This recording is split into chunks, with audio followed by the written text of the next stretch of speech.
Dan Illman, Mike Beer, taking a look at race number 9 at Saratoga on Thursday. It's the Astoria Stakes, part of the Belmont Stakes Festival. $150,000, 2-year-old fillies going 5.5. Let's take a peek at the field for the Astoria. We've got 9 2-year-olds in here. Your morning line favorites on the far outside, and it is the 9. Long Neck Paula for who else? Wesley Ward, a debut winner, and you got $8?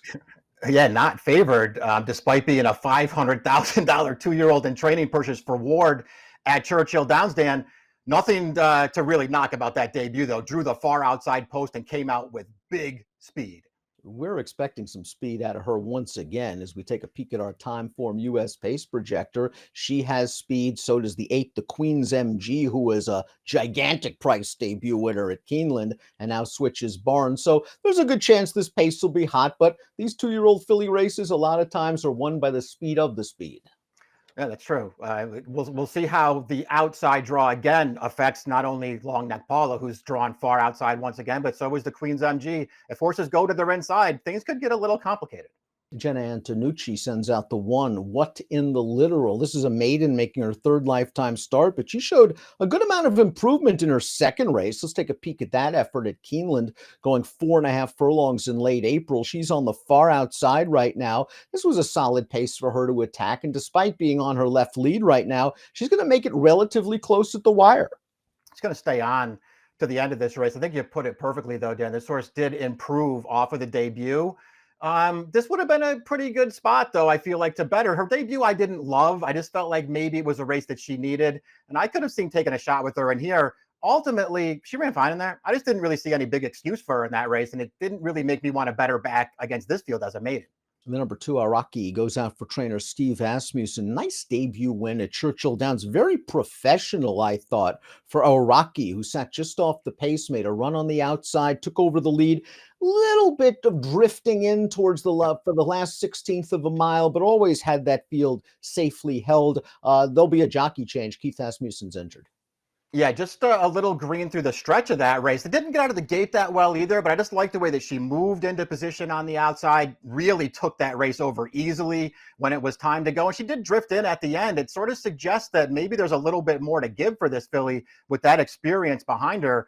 I think she's fairly priced on the morning line, Dan, a horse I could definitely use in this race. One of the big question marks in the race is the number 3, French Horn, simply because she's going to be switching surfaces in her first start against winners. Here's her nice-looking debut going 4.5 at Woodbine. And I know it's a field entirely comprised of first-time starters and a short field at that. French Horn was able to control a reasonable pace and sprint on home, but she's got some dirt pedigree. Her sire, Complexity, was a Grade 1 stakes winning dirt mile. I think he won the Champagne, and the Dam was a Grade 1 stakes winning sprinter at Saratoga. So at least the pedigree's there for this one to handle dirt.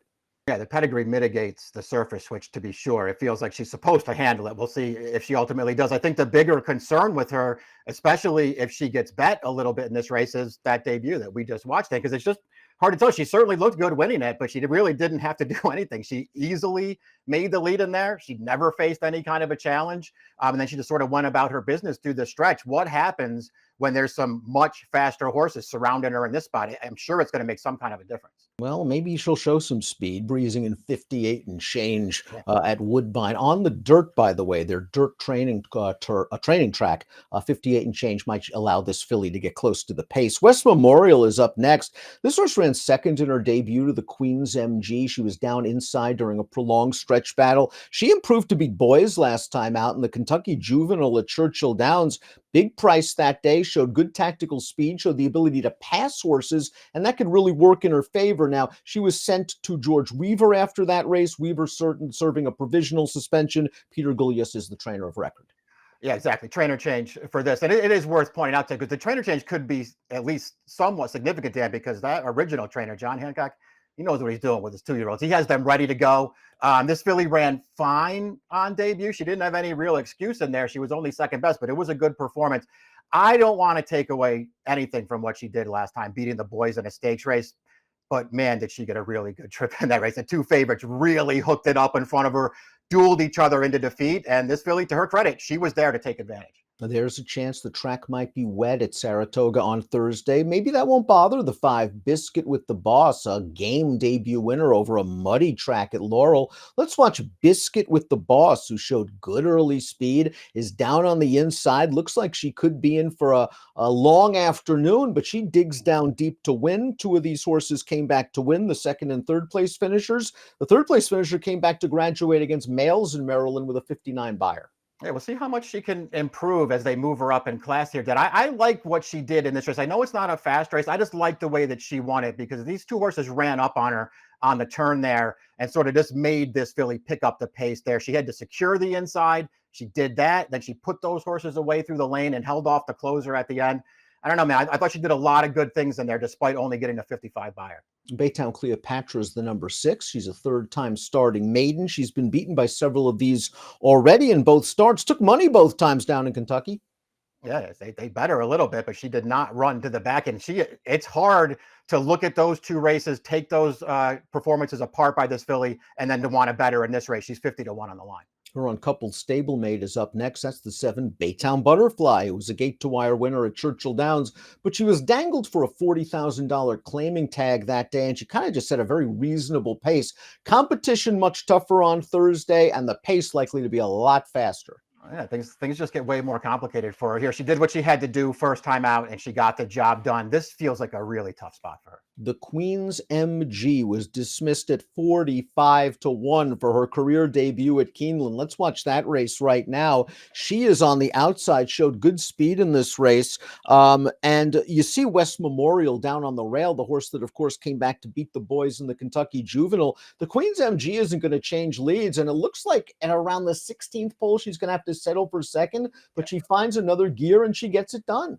Yeah, she's just going to prevail at the end of this race. It's worth pointing out that they got big distance on the rest of this field. There's no closing going on, so it's really just these 2 horses. But I think you have to give the Queen's MG credit, not only for prevailing, but when you go back and watch the full replay, she hopped up at the start. It's not like she broke like a rocket. She hopped up, she bumped West Memorial at the start of that race, then raced forward with speed, then dueled that horse down through the finish, and then West Memorial comes back and flatters that performance by winning the Kentucky Juvenile. I mean, there's plenty to like here. She's been privately purchased since and turned over to Saffie Joseph. Now, that's worked for Saffie Joseph in the past. I kind of remember a big-priced first-time starter named White Barrio winning at 13-1, then getting shipped over to Saffie's barn and winning second time out as well. Maybe this filly will be a decent price yet again. Longneck Paul is the number 9, and beautiful pedigree and just a sharp debut try. She had to work a little bit from post 11 to get up and on the pace, but she put away her pace pursuer and kept right on going. Just a good-looking performance for Longneck Paul, and from this outside post, I think they're happy with it. She showed she could handle it from post 11. It's not like she broke outward. She broke straight and strong. Oh, yeah, she did. She broke running in there. She was really fast. I mean, we talked about how she, was surprising that she didn't go favorite in there, but maybe people really were scared off by post 11 a little bit in that race. And she came out flying. She's really fast. And not only did she clear the lead from out there, Dan, but she won that race easily. I mean, as hard as she had to be used to make the front, she was cruising through the stretch in there. This filly might be pretty good.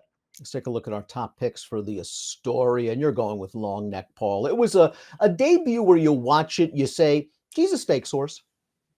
Yeah, that's kind of how I felt about it too. I mean, listen, there's more speed in this race, perhaps to her inside. So maybe it complicates things for her. I think there's a chance she's pretty good. If I was going to take a shot against her, if she went off at some kind of super short price, I'd do it with Asmussen's horse too. I like that horse's debut. And again, that horse has shown the ability to sit off a rival or two and finish. So if this pace is hot, she could be coming with a kick. French Horn's a big ask because she's not only going to be facing dirt for the first time, it's a much tougher field. But again, I did like the way she won, albeit against weaker horses. She's bred for dirt and she has that fast, recent dirt work. Maybe she slips away in the wagering. 3-4-2-9 for me, 9-2-4-8 for Mike in the Astoria, one of 4 stakes races at Saratoga to kick off the Belmont Stakes Festival Thursday. Good luck.